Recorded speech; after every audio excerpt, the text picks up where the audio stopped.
All right, welcome back. So we're going to talk now, we're going to talk about jump discontinuities. So first thing we're going to talk, what does that really mean? Okay, so intuitively it means just what you think it means. The function jumps at a point.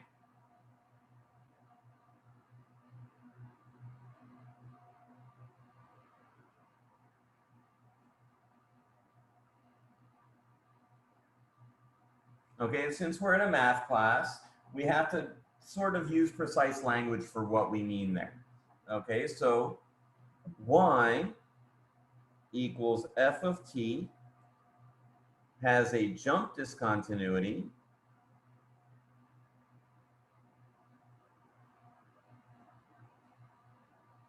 at t equals t0 if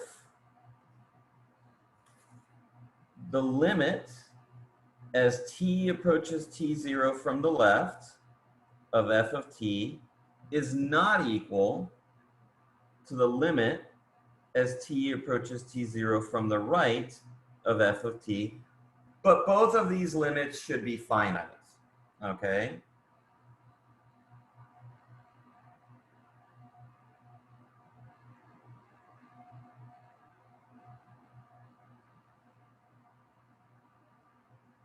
So both of these limits should exist and be finite. Technically, I guess you could say that since I say they exist, they're finite, but there's some just sort of informal language. So there's some ambiguity around that language, as some people take infinite limits to still exist, but we're going to say they have to exist and be finite, just to be very clear, okay? Okay, and we'll say f of t is piecewise continuous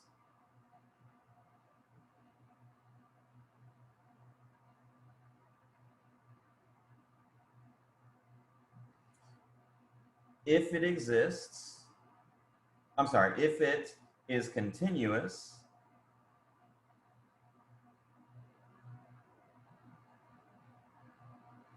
except at possibly finitely many number of points.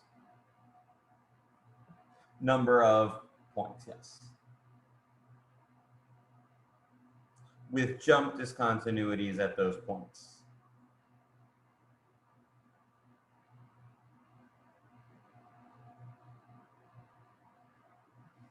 Okay. All right, so let's start with an example of something that's not piecewise continuous, something that we're not going to be able to really work with here. Okay. So let me get my sheet of paper because I had it written down here. There we go. Okay, so let's start with, this is number 26. And that's f of t equals t over t squared minus 1. This is not piecewise continuous.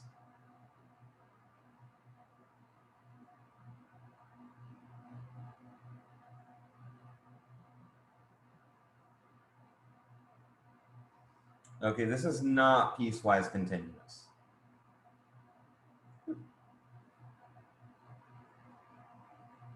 If I graph this thing, so I have a couple asymptotes at 1 and -1, and it'll look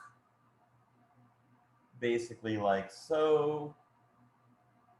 I won't go into how to graph it because that's not really our purpose here. But this is not piecewise continuous. This has infinite limits here and here, okay?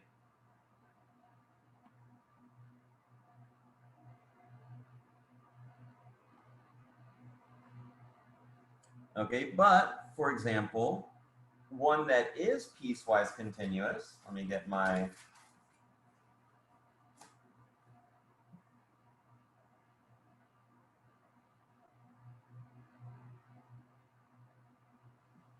f of t equals 0 if 0 is less than or equal to t less than or equal to 2, and t if 2 is less than t less than or equal to 10. And let's just add in here, because we're going to do actually take the Laplace transform of this thing. 0 if t is bigger than 10. This thing is piecewise continuous. Oops.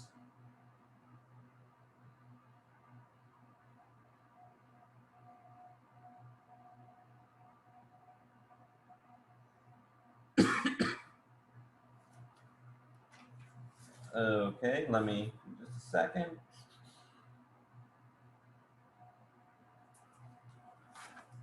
Sorry, having things out of order sucks sometimes.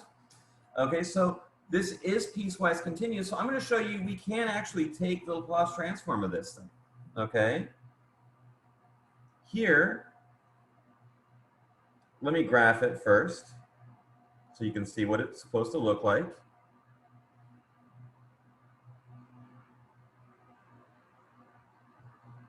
Okay, so it's until 2, it's just here on this axis. Okay, and then after 10,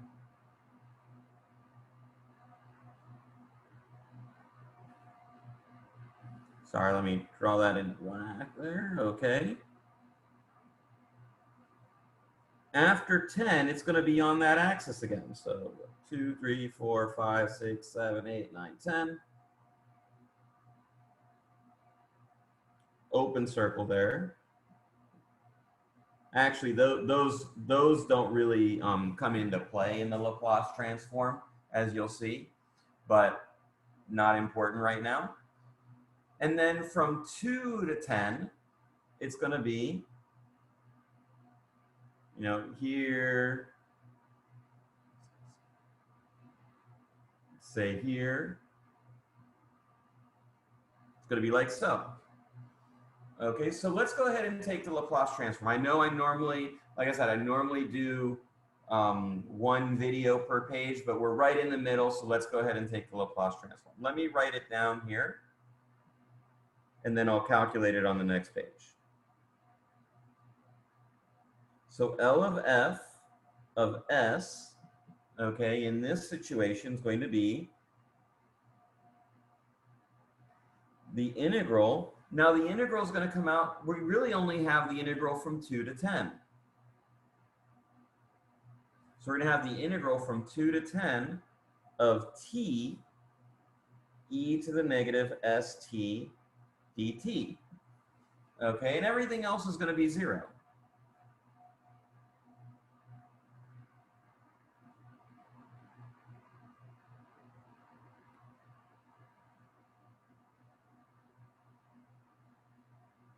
Okay, this is an easy enough integral. I'm going to just go ahead and calculate it. Okay, I have to do it by parts.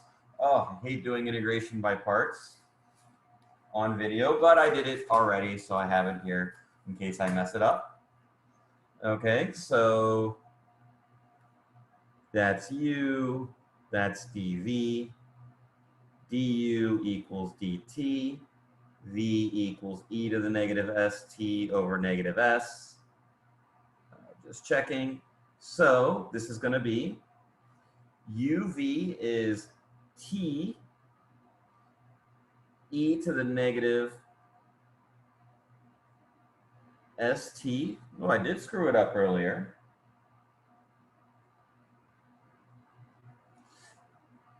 E to the negative st over negative s minus the integral from 2 to 10. Looks like this is going to change our sign. So plus e to the negative st over s dt. Okay, and here actually, I don't even really need a restriction on s because that integral is going to converge no problem. We still sort of keep it. We still keep it as greater than 0, I think. I might have to change that, but we actually don't really need that restriction. We can't have s equals 0 because if s equals 0, the whole thing doesn't make sense. But conceivably, there's something you could do if s was less than 0. Okay? But we'll just stay away from that for now. Okay?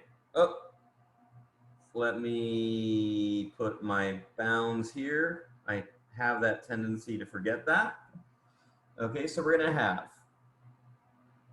I'm going to switch the signs here. So I'm going to have 2e to the negative 2s over s minus 10e to the negative 10s over s plus, this is going to be, it's going to switch it to minus e to the negative st over s squared from 2 to 10.